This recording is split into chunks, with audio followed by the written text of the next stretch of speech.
Hello and welcome to my channel. This is Priya. Movie की शुरुआत होती है एक कपल जो कि समंदर में अपनी बोट से घूम रहे होते हैं। इसी बीच उनको आइलैंड मिल जाता है जिसे देखकर वो आइलैंड पर ही रुक जाते हैं। पति बोट पर ध्यान देने के लिए किनारे पर ही रुक जाता है और उसकी बीवी आइलैंड को एक्सप्लोर करने अकेले ही निकल जाती है। पर थोड़ी ही देर में वो किसी अनजान चीज का शिकार हो जाती है और उसके पति को बस उसकी चीखे की आवाज़ें सुनाई देती हैं। इस हादसे के कुछ दिन बाद दो भाई मैट और जॉन अपने प्लेन से उसी आइलैंड पर अपने दोस्तों के साथ आते हैं छुट्टियां बिताने के लिए। दरअसल वो पूरा आइलैंड उनके अंकल का होता है जिनकी कुछ ही दिनों पहले डेथ हो चुकी थी। आइलैंड पर पहुंचने के बाद ये लोग अपने प्लान को डॉक पर लगाकर अपने अंकल के एक कैबिन में चले जाते हैं। अगले दिन पानी में मस्ती करते हुए उन्हें एक छोटा सा कुत्ते का बच्चा मिलता है जो देखने में बहुत प्यारा और क्यूट होता है। ये लोग उसकी मासूमियत देखकर उसे अपने साथ कैबिन में ले जाते हैं और कुछ देर के बाद वो कुत्ते का बच्चा अचानक से कैबिन के बाहर चला जाता है। सारा और जॉन उसे बाहर जाता देख उसका पीछा करते हैं। वो बच्चा बाहर जाकर एक जगह बैठ जाता है। सारा और जॉन उसका पीछा करते हैं और उसे उठाने लगते हैं, लेकिन तब भी उनकी नज़र वहाँ पर मौजूद एक शिकारी कुत्ते पर पड़ती है और देखते ही देखते वो कुत्ता इन पर हमला कर देता है और सारा को काट लेता है। पर जॉन किसी तरह से सारा को उस कुत्ते से बचा लेता है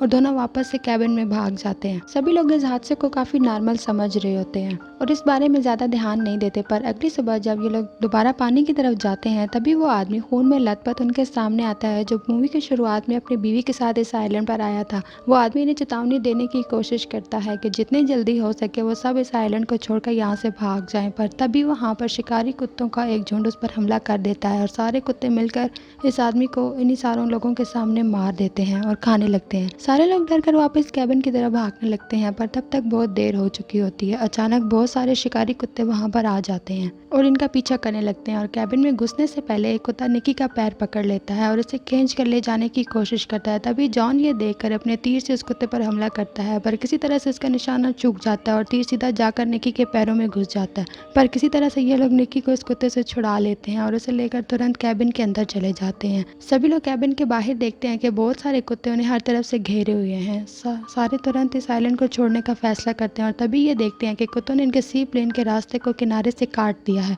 और अब प्लेन बहकर समंदर की तरफ जा रहा है। जॉन प्लेन को समंदर में जाता देखकर पानी में कूद जाता है और तैरकर प्लेन के पास जाने की कोशिश करता है पर वो देखता है कि उन शिकारी कुत्तों में से कुछ कुत्ते प्लेन पर बैठे हुए हैं और तभी वो कुत्ते जॉन को देखकर उसके पीछे लग जाते हैं और प्लेन से नीचे आकर वो किसी तरह से तैरकर वहाँ से निकल जाता है और कैबिन में वापस भाग जाता है। इधर सारा का बर्ताव भी उस कुत्ते के काटने की वजह से बदलने लगा था।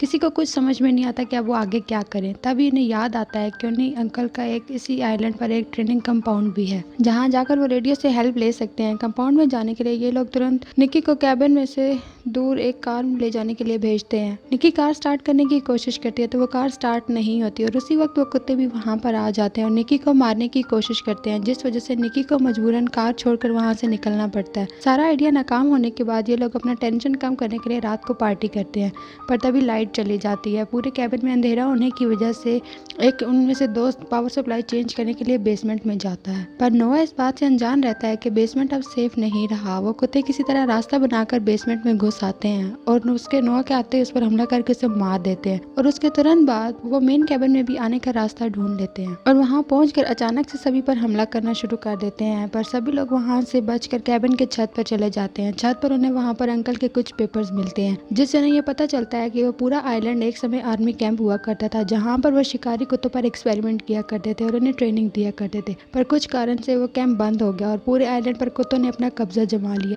आइलैंड की हकीकत जानने के बाद मैट और जॉन अगली सुबह एक बार फिर से ट्राई करते हैं कार को स्टार्ट करने के लिए और इस बार बड़ी मुश्किल से वो कार को स्टार्ट कर लेते हैं। कार स्टार्ट करने के बाद दोनों वापस निकी को लेने के लिए जाते हैं पर केविन पहुंचने के बाद निकी उन्हें बताती है कि सारा उनके साथ जाने के लिए रेडी नहीं है। निकी की बात सुनकर जॉन कैबिन के अंदर जाता है सारा को लाने के लिए पर दोनों जब आपस में बात कर रहे होते हैं तभी वहाँ पर एक कुत्ता आ जाता है जिसे देखकर सारा को बहुत ज्यादा गुस्सा आता है और वो वहाँ पर भागने के बजाय उस कुत्ते के साथ लड़ना शुरू कर देती है और उस लड़ाई में सारा कैबिन से नीचे गिरकर मर जाती है। सारा के मरने के बाद मैट, जॉन और निकी कंपाउंड की तरफ निकल जाते हैं पर कंपाउंड पहुंचने पर इन्हें पता चलता है कि एंटीना पावर सप्लाई से डिस्कनेक्टेड है। जॉन तुरंत एंटीना को पावर सप्लाई देने के लिए वहां लगे एक टावर पर चढ़ता है। इधर कम्युनिकेशन रूम में मैट को महसूस होता है कि अगर कुत्ते उस जगह से भागना चाहते हैं तो वो अंदर आना भी जानते हैं। तभी बाहर जॉन जैसे ही टीना को पावर सप्लाई देता है, उसे जोर का एक बिजली का झटका लगता है और वो टावर से नीचे गिर जाता है। जॉन के नीचे गिरते ही वहाँ मौजूद सभी कुत्ते उस पर हमला कर देते हैं, पर तभी मैट वहाँ पर आ जाता है और सारे कुत्तों को बैट से मारना शुरू कर देता है।